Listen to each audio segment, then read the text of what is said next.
The Tale of Despereaux, Chapter 39, Missing. The sun rose and shed light on what Despereaux and Miggery Sow had done, and finally Despereaux awoke. But alas, he awoke too late. "I haven't seen her," Louise was shouting, "and I tell you, I wash my hands of her. If she's missing, I say good riddance to bad rubbish."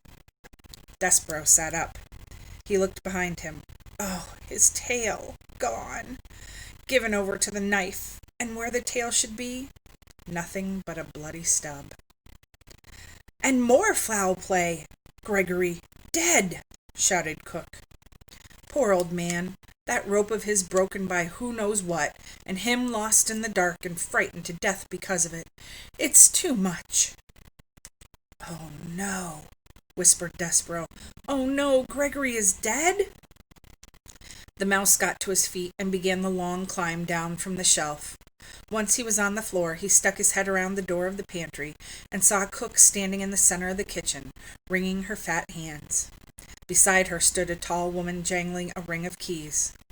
"That's right," said Louise. "All the king's men were down there searching for her in the dungeon, and when they come back up, who do they have with them? They have the old man.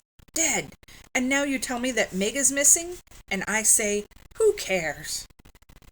Despereaux made a small noise of despair. He'd slept too long. The rat had already acted. The princess was gone. "What kind of world is it, Miss Louise, where princesses are taken from right under our noses, and queens drop dead, and we cannot even take comfort in soup?" And with this, Cook started to cry. "Shh, shh," said Louise. "I beg you, do not say that word." "Soup!" shouted Cook. "I will say it. No one can stop me. Soup, soup, soup!" And then she began to cry in earnest, wailing and sobbing. There now," said Louise. She put out a hand to touch Cook, and Cook slapped it away. It will be all right," said Louise. Cook brought the hem of her apron up to wipe her tears.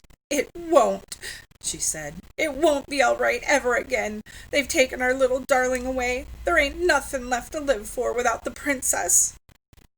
Despereaux was amazed to have exactly what was in his heart spoken aloud by such a ferocious, mouse-hating woman as Cook. Louise again reached out to touch Cook, and this time Cook allowed her to put an arm around her shoulder. "What will we do? What will we do?" wailed Cook. And Louise said, "Shh, shh, there now."